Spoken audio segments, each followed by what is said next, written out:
Welcome to TradeWick. Join us as we dive into market trends based on Elliott wave and supply-demand theory, which will elevate your trading to a new level. TradeWick is here for you. Subscribe now and hit that bell. Let's navigate the markets together. Disclaimer. The information provided on this channel is for general informational and educational purposes only, and does not constitute financial, investment, or other professional advice. Individual results may vary. Hello everyone, welcome to YouTube channel trade week. Analysis start करने से पहले मैं ये बता दूं, कल के videos में कुछ कमेंट्स आए थे regarding this videos recording. Screen sometimes आपको क्लियर पिक्चर नहीं मिलता है। जो मैं यहाँ एज ए स्पीच डिलीवर करता हूँ, उसके साथ में जो भी ड्राइंग है शायद वो मिसमैच होते हैं। तो कल की वीडियो तक आपको मेरे साथ बियर करना पड़ेगा। उसके बाद से वीकेंड में मैं एक मैक पीसी यूज़ करने वाला हूँ। वीकेंड ऑनवर्ड्स मैं मैक पीसी यूज़ करूँगा और उस पर ही और ये एनालिसिस के वीडियो रिकॉर्ड होंगे। तो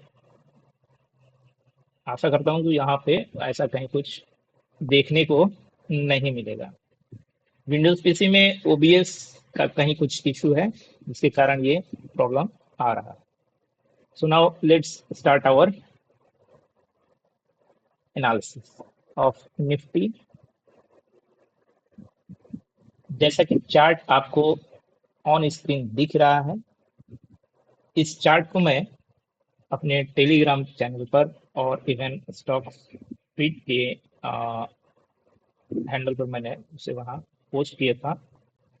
exactly at just a second,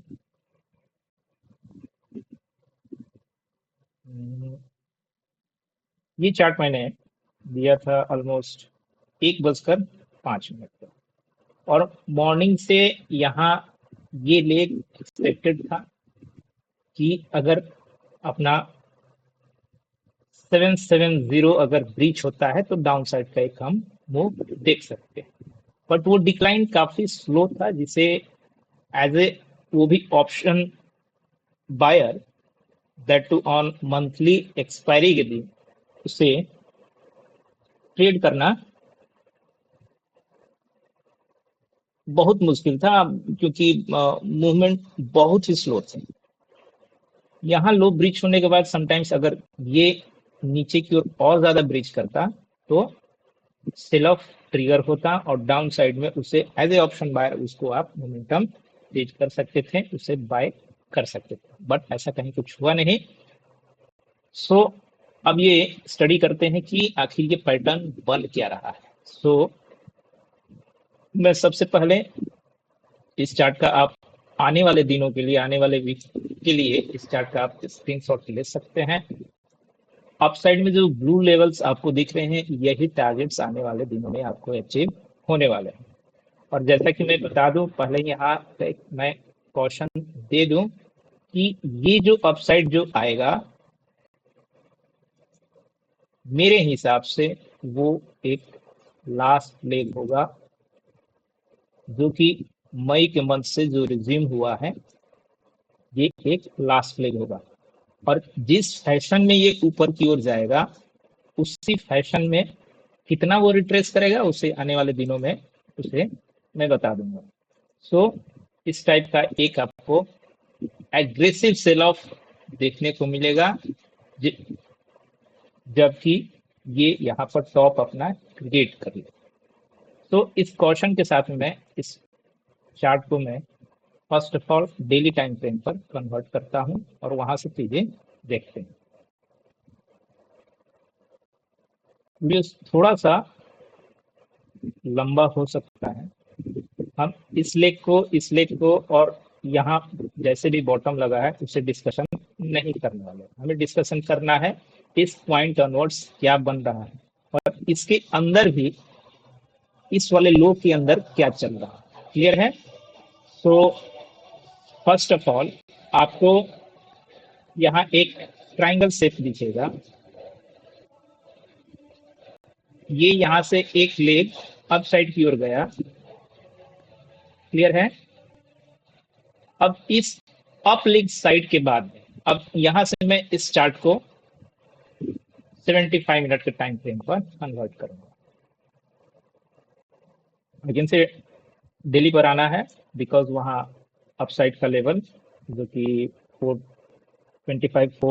के आसपास में उसे पिछले के वीडियो अगर आपने देखे होंगे तो वो हम लोग एक्सपेक्ट कर रहे हैं। तो इस हाई अनवर्ड्स इस स्ट्रक्चर को मैं ऐसे रीड कर रहा हूं ए बी सी, ये पॉइंट हमारा डी, और आज का जो लो जो क्रिएट हुआ वो पॉइंट ई बना। मैं ट्रायंगल का स्टडी बहुत ही माइन्यूटली छोटे छोटे टाइम फ्रेम पर जाकर यहाँ इस स्ट्रक्चर को ट्रेड करना, ये किसी भी टाइम फ्रेम में जब भी बनता है ट्रेडर को ये उलझन में रखता है, कंफ्यूजन में रखता है कि आखिर बन क्या रहा है। बट इसके कहीं कहीं पोजीशंस होते हैं जहां पर ये बनता है। फर्स्ट ऑफ ऑल इसका पोजीशन है before quarterly expiry, before monthly expiry, और किसी भी किसी वीकली एक्सपायरी में ये किसी लेग के इंटरनल पार्ट में ये क्रिएट होता है। ये आने वाले फ्यूचर्स में भी ट्रायंगल का फॉर्मेशन आपको हमेशा बार बार मिलेगा। सो इस ट्रायंगल के फॉर्मेशन को कैसे ट्रेड करना होता है, आफ्टर इफेक्ट क्या होता है, अगर इस चीज को अगर आप अपने स्टडी में एज ए स्ट्रॉन्ग पॉइंट बनाते हैं तो आने वाले दिनों में आपका एनालिसिस काफी ही ज्यादा इम्प्रूव हो जाएगा। फर्स्ट ऑफ ऑल जहां भी ये ट्रायंगल क्रिएट होगा वहां आइदर आप MACD यूज कर रहे हो या RSI यूज कर रहे हो, वहां ऑसिलेटर में आप जो भी इंडिकेटर लगा रखे हैं वो एक रेंज बाउंड में प्ले होते हुए दिखेगा। क्लियर है? वो एक प्रॉपर रेंज बाउंड में होते हुए दिखेगा। इस स्ट्रक्चर को आप इवन यहां से भी देख सकते हैं। क्लियर? ये फर्स्ट नोटिफिकेशन हुआ, फर्स्ट क्राइटेरिया हुआ ट्रायंगल को आइडेंटिफाई करने का। आप जो यहाँ लाइन जो देख रहे हैं A से C, ये कल के वीडियो में भी मैंने बताया था कि A से C वाले लाइन पर E अगर कॉन्ट्रैक्टिंग है तो वो फॉल नहीं करेगा, और करेगा भी तो माइन्यूटली से ब्रिज करेगा और इमीडिएटली A से C के ट्रेंड लाइन के अंदर ये काफी एग्रेसिव वे में ये एंट्री करता है और देन अगेन जाकर ये B से D के ट्रेंड लाइन को ब्रेक करता है। क्लियर? अब इस स्ट्रक्चर में आपको मिलेगा थ्रस्ट। थ्रस्ट जो भी बनेगा वो B का हाई हो या A का हाई हो उसको वो ब्रेक करेगा। B नीचे भी हो सकता है, आपका ट्रायंगल का ओरिजिन पॉइंट वो सबसे ऊपर भी हो सकता है। सो ओरिजिन के पॉइंट को या B के पॉइंट को ये थ्रस्ट ऑलवेज ही रिमूव करता है, उसे ब्रेकआउट करता है। और इस थ्रस्ट के कंप्लीशन के बाद आपको एग्रेसिव एक सेल ऑफ देखने को मिलता है, जो कि जिस फैशन में ये गया हुआ रहता है ऊपर, उसी फैशन में ये नीचे डाउन साइड की ओर आता है। उसका रीजन क्या है कि जहां भी ये ई कंप्लीट होता है तो आइदर ये पार्ट रहता है B या 4। तो यहाँ क्या अल्टीमेट बनेगा आपका, आइदर यहाँ पर C बनेगा या 6 बनेगा, जो कि पहले से चलते हुए जो भी ट्रेंड आ रहा था उसका ये टोटल यहाँ से लेकर इसका समथिंग जहां भी ये 0 बना हो और ये जहां भी C या 5 बना हो, ये पूरे के यहाँ पर फिर से रिट्रेसमेंट आता है, जो कि हमें as a aggressive sell off देखने को हमें यहाँ मिलता है। होप कि ये यहाँ पर ये कॉन्सेप्ट आपको क्लियर है। सो अगर यहाँ पर उस लॉजिक से अगर हम बात करें तो फर्स्ट ऑफ ऑल हम एज ए ट्रेडर जहां भी ये कंप्लीट होगा, सपोज ये यहाँ पर कंप्लीट हो रहा है, जस्ट फॉर एग्जांपल सपोज ये यहाँ पर कंप्लीट हो रहा है, तो एज ए ट्रेडर हम यहाँ से ट्रेंड न लेकर हम यहाँ से ट्रेंड को लेंगे और फर्स्ट ऑफ ऑल ग्रैब करना चाहेंगे इस लेग का डिक्लाइन। क्लियर है? उसमें क्या है कि आपकी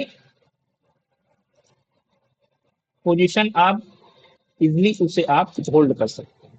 सो इस केस में अगर सपोज यहाँ पर 280 से ही अगर ये डिक्लाइन होता है तो मिनिमम आपका डेस्टिनेशन रहेगा 24760। फर्स्ट ऑफ ऑल हम टारगेट इसको करेंगे। यहां से जब डिक्लाइन आएगा, यहां से जब डिक्लाइन आएगा तो हम इसका ऐसे रखेंगे और सेकंड टारगेट करेंगे 0.618 को। क्लियर है? इन केस अगर इसके नीचे भी क्लोजिंग आता है तो क्या करना है, इमीडिएटली जो आप यहां से रिट्रेसमेंट लगाए हैं इसको अपने इस वाले लेग पर शिफ्ट कर देना। उस केस में आपको क्या मिलेगा, यहाँ का जो 0.618 का जो लेवल था वहां पर आपको इस पूरे स्ट्रक्चर में सबसे पहले ये आपको ये वाला स्ट्रक्चर का 38.2 का डेस्टिनेशन मिलेगा। क्लियर है? सो अभी अपसाइड के मोमेंटम को ग्रैब करना है। क्लियर? और रेडी रहना है डिक्लाइन के लिए।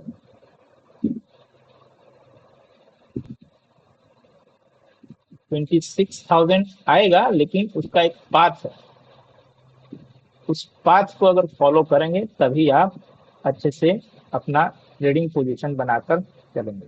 क्लियर है? इस कंजर्वेटिव वे में अगर आपको अभी भी कंफर्मेशन चाहिए होगा तो आप यहाँ से यहाँ का एक ट्रेंड लाइन ड्रॉ कीजिए और इसको ऐसे मान लीजिए। क्लियर? जब भी ये ब्रेक हो, इसके ऊपर क्लोजिंग सस्टेन हो, जिस कैंडल ने यहाँ पर ब्रेकआउट दिया उसका आप उसके लो का एसल रखिए और आने वाले टारगेट का आप मिनिमम इसका डेस्टिनेशन बनेगा, आप यहाँ से यहाँ का रिट्रेसमेंट डाल लीजिए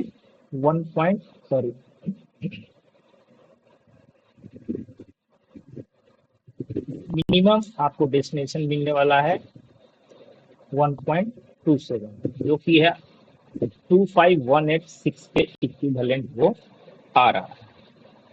होप कि आपको ये पॉइंट क्लियर है। फॉलोड बाय अगर ये पॉइंट के ऊपर भी, इस लेवल के ऊपर भी अगर क्लोजिंग आता है तो आपको नेक्स्ट डेस्टिनेशन मिलेगा